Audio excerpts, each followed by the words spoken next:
Մեր հյուրն է Հանրապետություն կուսակցության քաղխորհրդի անդամ Անահիտ Ադամյանը, բարև ձեզ Տիկին Ադամյան։ Բարի օր։ Եթե դուք կիսում եք այս տրամաբանությունը, խնդրում եմ շարունակել, եթե ոչ ձեր տեսակետը ներկայացրեք, Ալիևը, սա իմ անձնական տպավորությունն է, նախապատրաստվում է Փեզեշքիանի այցին եւ իր երեկվա այդ ելույթները կապված էին նաեւ այս վարժանքների հետ։ Իսկ այս վարժանքները Փեզեշքիանի նախապատրաստության մի մասն էին Բաքու այցի, որովհետեւ այնտեղ լինելու են բավականին բարդ բանակցություններ, հաշվի առնելով իրավիճակը Իրանի շուրջ եւ հաշվի առնելով ադրբեջանա-իսրայելական հատուկ դաշնակցային հարաբերությունները։ Խնդրեմ ձեր տեսակետը։ Հաշվի առնելով նաեւ Ամերիկայի Միացյալ Նահանգների Իրան հարաբերությունները։ Իհարկե։ Դեք տարածաշրջանը ընդհանրապես որևէ տարածաշրջանում տեղի ունեցող երևույթ մենք սովորաբար կտրում ու լոկալ ենք քննարկում։ Ասենք հայ-իրանական զորավարժությունները։ Բայց եթե մենք ուզում ենք ունենալ ամբողջական պատկեր եւ կարողանանք ամբողջական գնահատական տալ, ձեր մոտեցումը միակն է։ Մենք պետք է դիտենք համապատկերում։ Երկար ժամանակ խոսում էին, որ Հայաստան-Իրան զորավարժություններ չեն լինում։ Հիմա զորավարժությունները իհարկե մի քիչ պայմանական է դա զորավարժություն անվանել, որովհետեւ այնտեղ համատեղ գործողություն չկա, կա համաժամանակյա գործողություն։ Հայաստանը իր սահմանում, Իրանը իր սահմանում եւ որքան ես գիտեմ ահաբեկչական նպատակադրում ունի զորավարժությունը։ Հիմա եղան զորավարժությունները եւ ամբողջ հայ հասարակական քաղաքական միտք այսպես ասած սկսել է գնահատական տալ, արդյոք պետք է հիմա այդ զորավարժությունները անցկացնել, արդյոք դա դրական ազդեցություն կունենա, թե բացասական ազդեցություն կունենա, արդյոք դա հայ-ամերիկյան հարաբերությունների համար ինչ որ վտանգ չի ներկայացնում եւ այլ։ Գիտեք, ես կարծում եմ, որ այդ խոսակցությունները բացարձակապես անհիմն չեն եւ այնուամենայնիվ անիմաստ են։ Որովհետև Հայաստան-Իրան հարաբերություններում այդ զորավարժությունները գործնականում որևէ մեծ գլոբալ հարցի չեն պատասխանում։ Պարզապես երկու հարևանների միջև փոխհարաբերությունները հերթական անգամ վերահաստատելու, իրանական կողմից հնչող տեսակետները, որ դա իրենց համար կարմիր գիծ է, երբևէ թույլ չեն տա մեղրի միջանցք եւ այլն, դրա վերահաստատումն են Փեզեշքյանի Բաքու այցից առաջ։ Եվ բացի այդ, եթե ուշադիր հետևել եք լրահոսին, Իրանը վարում է, ես կասեի, պարիտետային քաղաքականություն։ Այսինքն, եթե որևէ իրադարձություն տեղի է ունենում տարածաշրջանում Իրան-Հայաստան շրջագծում, նույնը տեղի է ունենում Իրան-Ադրբեջան շրջագծում։ Օրինակ, Իրանից պատվիրակություն է գնացել Լեռնային Ղարաբաղ, այսպես ասած, որը հիմա գտնվում է Ադրբեջանի տարածքում, եւ այնտեղ ինչ որ վերակառուցման ծրագրերով, ինչերով են զբաղված, կովսական, որքան հիշում եմ։ Այսինքն, այս քայլերը միշտ զուգահեռ են։ Իրանը վարում է զուգահեռ քաղաքականություն։ Իրանը վարում է ինքնապաշտպանական քաղաքականություն։ Դե ֆակտո Իրանը տարածաշրջանում ոչ Հայաստանի շահերն է պաշտպանում, ոչ Ադրբեջանի շահերն է պաշտպանում, ոչ ընդդեմ Թուրքիայի, Իրանը պաշտպանում է իր շահերը։ Այստեղից հարց է ծագում, իսկ որքանով ենք մենք մեր շահերը պաշտպանում, որքանով են մեր քայլերը բխում մեր շահերից եւ արդյոք մենք կարողանում ենք այն պարագաներում, երբ մեր շահերը համադրվում են մեր հարևանների հետ, այդտեղից առավելագույն օգուտը քաղել, որտեղ մեր շահը թույլ տվեք նկատել, կարծում եմ դուք էլ համամիտ եք, դա պիտի լինի։ Ոչ թե հարևանների հակադրությունը, այլ հարևանների յուրաքանչյուրի հետ շահերի համադրությունից օգուտ քաղելը։ Գիտեք, ես այսօր ինչ եմ հիշել, դարասկզբին գործում էր շատ հետաքրքիր ֆորմատ, քառյակը։ Հայաստանի Հանրապետության, Վրաստանի Հանրապետության, Ադրբեջանի Հանրապետության խորհրդարանների նախագահների եւ Ֆրանսիայի Սենատի, Ֆրանսիայի ազգային ժողովի նախագահի քառյակ ֆորմատ կար։ Շատ հետաքրքիր ֆորմատ էր։ Իսկապես շատ հետաքրքիր քննարկումներ էին լինում այդ քառյակի շրջանակներում։ Եվ ես վաղ եմ ունեցել ազգային ժողովում աշխատելով մասնակցել քառյակի հանդիպումներին թե Վրաստանում, թե Ֆրանսիայում։ Այսօր առավոտյան հիշել էի Ֆրանսիայի, հատկապես Ֆրանսիայում տեղի ունեցած հանդիպումներից մեկում Վրաստանի դերը։ Գիտեք, այնպես էր ստացվում, որ ադրբեջանցիները վեր էին կենում ու սկսում էին էլի այդ միլիոն փախստական, օկուպացված տարածք եւ այլն, բացարձակապես անգիր արած ելույթ էին ունենում, մենք ստիպված էինք լինում վեր կենալ եւ այդ անգիր արած ելույթին գրեթե անգիր արած նույն ելույթով պատասխանել ու բացարձակ շահեկան դիրքում էր հայտնվում Վրաստանը վեր էր կենում ու խոսում էր տարածաշրջանում կառուցողական ինչ ծրագրեր կարող են լինել, ինչ պիտի անենք տարածաշրջանը առաջ մղելու համար, Վրաստանը ինչպես պատրաստ է թե Հայաստանի, թե Ադրբեջանի համար բանակցային հարթակ դառնալու, գրեթե նույնը ինչ որ կատարվել է այսօր, ասենք, Անտալիայի դիվանագիտական ֆորումում, ու հենց դա էր պատճառը, որ ես հիշեցի Վերսալում տեղի ունեցած հանդիպումը։ Գիտեք, եւ այնուամենայնիվ ես չգիտեմ ինչու կարծում եմ, որ թե ինչպես այն ժամանակ Վրաստանը պատրաստ չէր, ունակ չէր, բավարար հզորություն, բավարար լծակներ չուներ այդ միջնորդի դերը կատարելու, այնպես էլ այսօր դա չի անելու։ Եվ տարածաշրջանում ստացվել է մի պատկեր, որ տարածաշրջանը ամբողջ աշխարհը դիտում է որպես միասնական միավոր, անկախ ներսում եղած հակասություններից։ Իսկ մենք չենք կարողանում այդ մեկ միավորը դառնալ։ Եվ այս պարագայում գլխավոր խանգարողը, գլխավոր, ինչ ասեմ, ապակառուցողականը այդ հնարավոր միասնության մնում է մեկ անձ՝ Իլհամ Հեյդարովիչ Ալիևը։ Շատերը կարծում են, որ այս վարժանքները Իրանի եւ Հայաստանի մասնակցությամբ ուշացել են եւ վաղուց պետք է տեղի ունենային։ Մանավանդ հաշվի առնելով, որ Իրանը բազմիցս այդ առաջարկությունները արել է առնվազն 20 թվականից հետո Հայաստանին, դուք կիսում եք այդ մոտեցումը։ Որքանով ես գիտեմ, ներողություն, Իրանը նաև առաջարկել է նույնիսկ Հայաստանի տարածքում ռազմաբազա տեղակայել։ Շատ լավ, եթե այդ ոմանք պատասխանում են նաև հարցին, թե նպատակը որը պետք է լինի, ինչ արդյունք ենք մենք դրանից ակնկալում։ Լավ հասկացանք, զորավարժությունները արեցինք հետո։ Իմաստը, ինչ ուղերձ ունեն այդ զորավարժությունները, որն է այդ զորավարժությունների կոնկրետ նպատակը։ Արդյոք այն, որ մենք եւ Իրանի բանակի որոշակի ստորաբաժանումներ, որոշակի, ասենք, համատեղ գործողություններ են իրականացնում, շատ լավ հրաշալի է, անհրաժեշտ է։ Հետո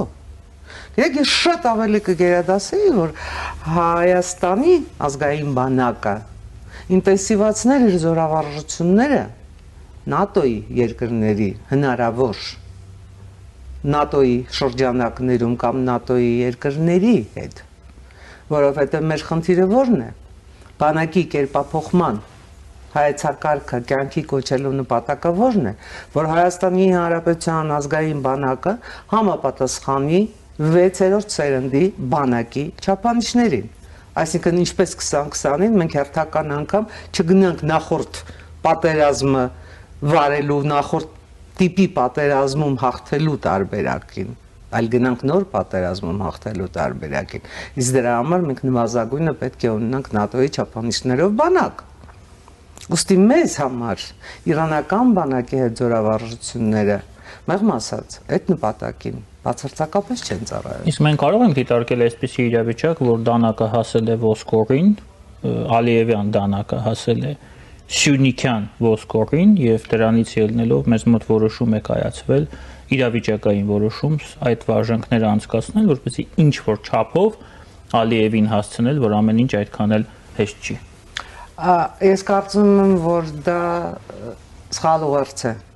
որովհետև եթե դանակը այո հասել է ձեր նշած ոսկորին, Իրանը չի, որ պետք է այդ ոսկորից դանակը հեռացնի։ Միանշանակ Իրանը չի, որովհետև այդ ոսկորից այդ դանակը հեռացնել կարող է միայն Ամերիկայի Միացյալ Նահանգները եւ միայն Եվրամիությունը։ Ցավում եմ, բայց այս պարագայում Իրանը մեզ համար բավարար չափով ուժեղ, բավարար չափով կարողունակ գործոն չէ տարածաշրջանում։ Կարծում եմ Թեհրանում էլ դա գիտակցում են։ Համենայն դեպս, եթե անդրադառնանք Թեհրան, Ամերիկայի Միացյալ Նահանգներ բանակցություններին, այստեղ շատ հարցեր կարող են որոշարկվել, որոնք կարող են տարածաշրջանում իրենց ազդեցություն ունենալ ոչ միայն Իրան, Ամերիկայի Միացյալ Նահանգներ հարաբերություններում, այլև ամբողջ տարածաշրջանում։ Իրեք ես չեմ կարծում, որ վաղվա Օմանում մեկ հանդիպումով կամ նույնիսկ հանդիպումների անկախ թե քանի ժամ կտևեն, ինչ կլինեն սովորաբար վերջին շրջանում բանակցությունները այսպես 9-ից 10 ժամի շրջագծում են։ Մի քանի հանդիպումներում էլ կարող է մենք արդյունք, դրական արդյունք չունենանք, որովհետև այնտեղ կա բավականաչափ կուտակված խնդիրներ։ Բացի դրանից կամ փոխադարձ, այսպես ասած, բանակցությունների թեմայից դուրս փոխադարձ ինչ-որ վիրավորանքներ ասեմ, թե ինչ ասեմ, որովհետև Իրանը եթե դավանում է ավանդական դիվանագիտությանը, բացարձակ ավանդական արևելյան դիվանագիտությանը, Ամերիկայի Միացյալ Նահանգների ներկա վարչակազմը դիվանագիտության մեջ բացարձակ նոր գործիքներ է օգտագործում, չլինելով համակարգային նախագահ, որը անցել է այսպես իշխանական տարբեր նոմենկլատուրաներով, դիվանագիտական դպրոցների նրբություններով եւ այլնով, շատ լավ գիտեք այդ ամեն ինչը, Դոնալդ Տրամպը գործնականում բանակցային պրակտիկայում կիրառում է բոլորովին այլ մեթոդ։ Օրինակ նա կարող է հնչեցնել այնպիսի արտահայտություններ, որոնք մաղմասած նույնիսկ սովորական խոսակցական շփման մեջ ընդունելի չեն։ Նա կարող է սպառնալիքների տարապ տեղալ, ինչպես եղավ, ասենք, Ռուսաստանի Դաշնության եւ Ուկրաինայի բանակցությունների նախօրյակին։ Նա կարող է դիմել իր համար ամենասիրած գործիքին, տոկոսադրույքներին, կարող է տոկոսադրույքները դնել բոլոր երկրների հետ քաղաքականության, հարաբերությունների, փոխհարաբերությունների առանցքում։ Սրանք քաղաքականության մեջ ամենայն դեպս մարտավարության նոր ձևեր են, եկեք դա ընդունենք։ Եվ Տրամպի աշխարհում, որը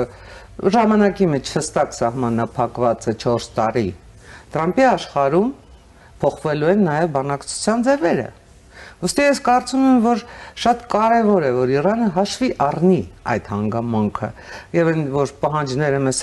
ուժի լեզվով մի խոսեք, չգիտեմ ինչ թողնեն մի կողմ, այդ բանակցային փաթեթավորումը թողնեն մի կողմ եւ քննարկեն կոնկրետ իրենց խնդիրները։ Կարծում եմ Իրանի համար գլխավոր խնդիրը պետք է լինի պատժամիջոցներից ձերբազատվելը։ Պատժամիջոցներ, որոնք Իրանի տնտեսությանը զարգացման հնարավորություն չեն տալիս։ Ամերիկայի Միացյալ Նահանգների համար էլ գործնականում հրապարակային է խնդիրը, որպեսզի Իրանը միջուկային զենք չունենա։ Հիմա եթե կա բանակցային օրակարգում այլ խնդիրներ, դա արդեն կերևա բանակցությունների արդյունքներից։ Բայց ես էլ եմ ասում, 1-2 հանդիպումով դժվար է արդյունք ակնկալել։ Արդեն այն փաստը, որ բանակցությունները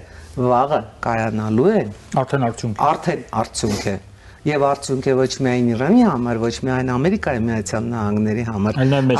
այլև տարածաշրջանի համար։ Դա այսօր արդեն բանակցությունների նախօրեին կարող ենք հստակ արձանագրել։ Տեղափոխվենք Անտալիա, որտեղ շարունակվում է դիվանագիտական ֆորումը, այնտեղ տեղի են ունեցել Սերդար Քլեչ, Ռուբեն Ռուբինյան հանդիպումը, որը բավականին մեծ գոհունակությամբ է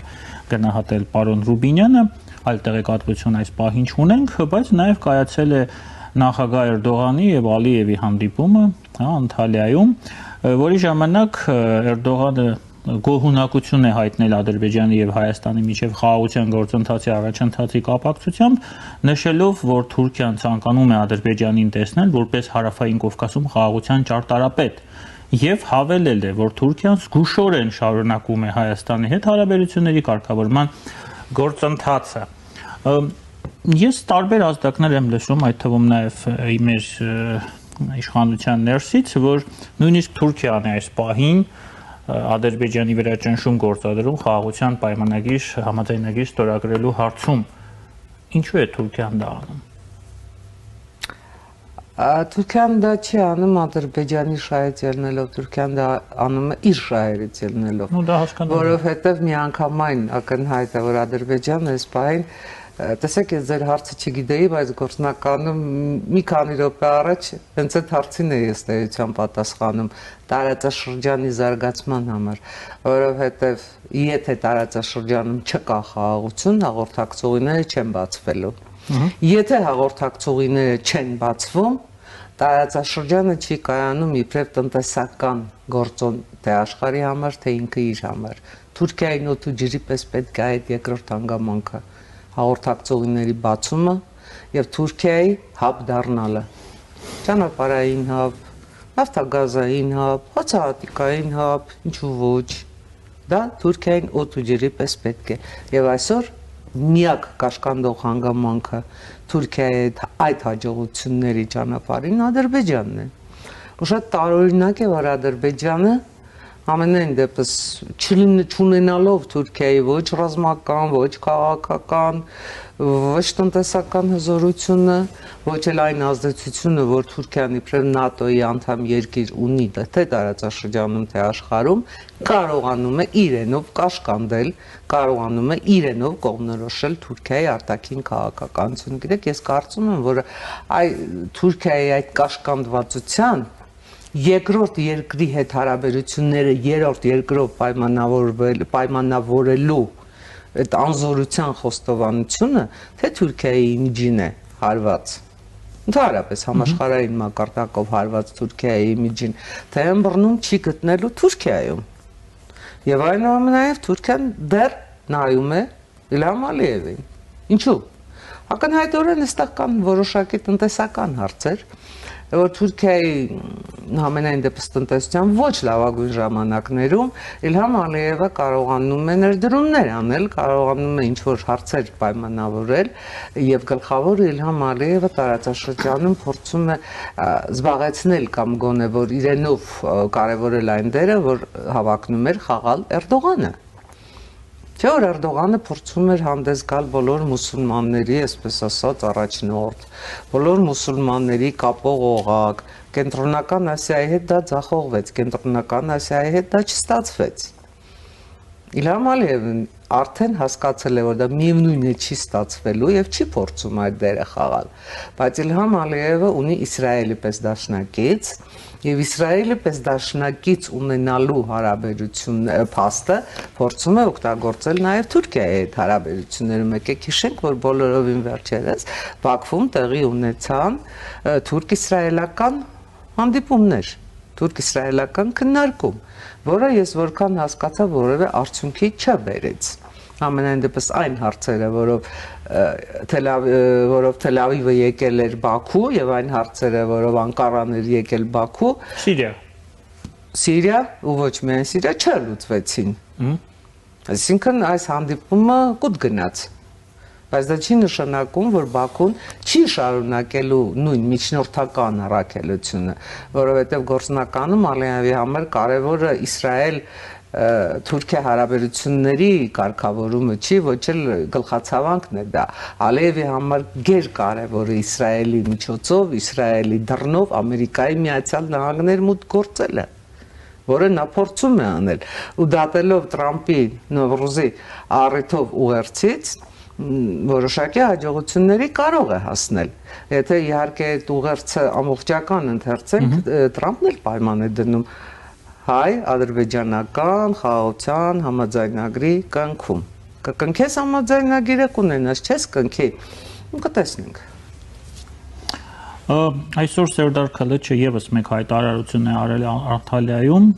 պատասխանելով հարցին, թե Թուրքիան Հայաստանից եւս պահանջում էր սահմանադրության փոփոխությունները, նա նշել է, որ Նիկոլ Փաշինյանը նույնպես հայտարարություն է արել սահմանադրության փոփոխության վերաբերյալ,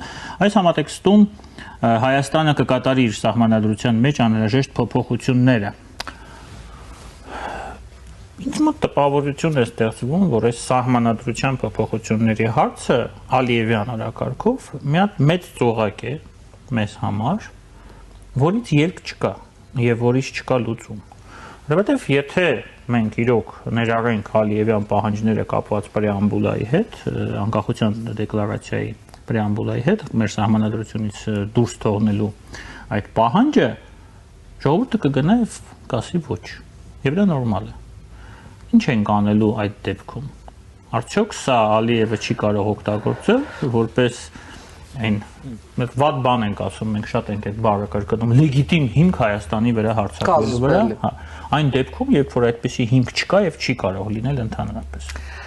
Ես կարծում եմ, որ սահմանադրությունների այս պատերազմը հնարովի պատերազմ է։ Դա սոսկ պատրվակ է։ Իհարկե։ Բացարձակապես որևէ հիմք չկա պնդելու, որ Հայաստանի Հանրապետությունը ինչ որ հրաշքով հենց վաղը փոխեց սահմանադրությունը, հանեց հռչակագրի հղումը, ընդհանրապես սահմանադրության մեջ գրեց, որ, չգիտեմ,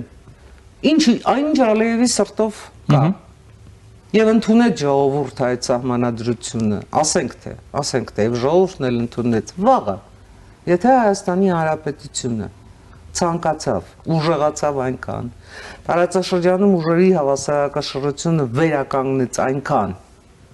որ ագրեսիայի ցանկություն, դրսևորում հնարավորություն ունեցավ նայելու եթե իր սահմանադրության մեջ ինչ է գրված, որ երկիրն է նայում իր կամ հարևան երկրի սահմանադրության մեջ ինչ է գրված հարձակում սկսելուց առաջ ու հետո։ Եկեք հաշվի առնենք, Ռուսաստանի սահմանադրության մեջ ինչ էր գրված, որ Ռուսաստանը հարձակվեց Ուկրաինայի վրա, հիմա էլ ասում է չէ Ուկրաինան է հարձակվել։ Ռուսաստանը Ուկրաինայի անվտանգության երաշխավորն էր։ Եթե անվտանգության երաշխավոր լինելը հիմա անցալվում է իբրև հարձակում, հրաշալի սահմանադրությունը։ Գիտեք, այդ սահմանադրությունը եւ բոլոր մյուս պայմանները, ԵԱՀԿ Մինսկի խմբի լուծարումը, Եվրադիտորդների սահմանից հետ քաշումը, հաջորդ քայլը կլինի Եվրադիտորդներին ընդհանրապես Հայաստանի տարածքից դուրս բերումը, դրանք սոսկ պատրվակներ են։ Քայլ առ քայլ Ադրբեջանը փորձում է այնպիսի պատրվակներ հնարել, որոնք Հայաստանի համար տրամաբանորեն պետք է լինեն անընդունելի, այսինքն որոնք Հայաստանը պիտի մերժի։ Մերժի ինքն էլ ասի դե մերժում են, ես ինչ անեմ։ Բայց երբ Հայաստանը գնաց բաբանք, երբ Հայաստանն ասեց ընդունում եմ, հիմա ինչ պիտի անի Իլհամ Ալիևը։ Իլհամ Ալիևը սկսեց կրակել օդ, կրակել, չգիտեմ, դեպի սահման։ Իլհամ Ալիևը սկսեց հայտարարել Հայաստանն է կրակում ինձ վրա։ Իլհամ Ալիևը ասում է Հայաստանը կրակում է ինձ վրա, Եվրադիտորդներն ասում են Հայաստանը ոչ մեկի վրա չի կրակում, հակառակը Ադրբեջանի կողմից է կրակվածվում։ Սա նյարդերի պատերազմ է։ Սոսկ նյարդերի պատերազմ։ Նյարդերի պատերազմ մինչև այն պահը, երբ կողմերից մեկը ակնկալվում է, որ հայկական կողմը տեղի կտա եւ կստեղծվի ձեր ասած կազուս բելլի։ Պատերազմի պատճառը։ Բայց փաստը մնում է փաստ, որ Իլհամ Ալիևը պատերազմի չի գնալու։ Իլհամ Ալիևին այս պահին պատերազմ պետք չէ։ Իլհամ Ալիևին այս պահին պատերազմի թույլտվություն որևէ մեկը չի տալու։ Ձեր ասած քիչ առաջ նշում էիք Էրդողան-Ալիև հանդիպումը։ Էրդողանը չի տալու, Տրամպը չի տալու, Եվրամիությունը չի տալու, հրահրելու է միայն Ռուսաստանը։ Արդյոք միայն Ռուսաստանի հրահրմամբ Իլհամ Ալիևը ունենալու է հաջողություն կամ Իլհամ Ալիևին իր ժողովուրդը հերթական զոհերի, հերթական կորուստների համար ասելու է շնորհակալություն, ինչի համար է դեպքում այս կրակոցները, չէ՞։ Տրամաբանական հարց, որովհետև ինքը փորձում է հիմա հիբրիդային պատերազմի միջոցներով ստանալ այն, ինչ իր կարծիքով ռազմի դաշտում դեռ Հայաստանից չի ստացել։ Իլհամ Ալիևը հոյակապ հիշողություն ունի։ Իլհամ Ալիևը հասկանում է, որ ճիշտ այնպես, ինչպես ինքը հաղթապարտված պատերազմից 26 տարի հետո կարողացավ երկրորդ պատերազմի գնալ ու կորցրածը մի բան էլ ավել վերադարձնել, նույնը կարող է անել Հայաստանը։ Ուստի իր խնդիրը որն է հիմա կանխել նման որևէ հնարավորության ձևավորում։ Ենթարկել Հայաստանին կապիտուլյացիա։ Այն է, բացառել խաղաղությունը տարածաշրջանում, պահպանել ոչ պատերազմ, ոչ խաղաղություն իրավիճակը այնպես, որ Հայաստանի Հանրապետությունը տնտեսական զարգացման որևէ հնարավորություն չունենա, Հայաստանի Հանրապետությունը տնտեսական միջազգային ծրագրերում չընդգրկվի, հաղորդակցուղիները մնան փակ եւ թույլ չտալ Հայաստանի Հանրապետության բանակի զինումը։ Հիշում եք, պահանջներից մեկն էլ զենքը վերադարձեք, Տեր Աստված, նման աբսուրդ երևի աշխարհում որևէ երկիր ընդհանրապես չի արել։ Այսինքն Իլհամ Ալիևի այս քաղաքականությունը միանգամայն հասկանալի է, միանգամայն բացատրելի է,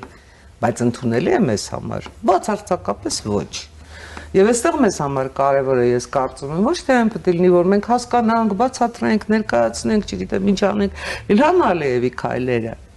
այլ ձեռնարկենք մեր հակաքայլերը։ Ձեռնարկենք ավելի շատ այնպիսի հակաքայլեր, որոնք գուցե թե չեն մեկնաբանվում, որովհետև կամ բնականաբար գաղտնիության անհրաժեշտություն, բայց անենք այդ քայլերը, անում ենք արդյոք։ Հետաքրքիր հարց է։ Կարծում եմ, որ ոչ։ Կարծում եմ, որ անում ենք ոչ այն արագությամբ եւ ոչ այն ծավալով, ոչ այն մասշտաբով,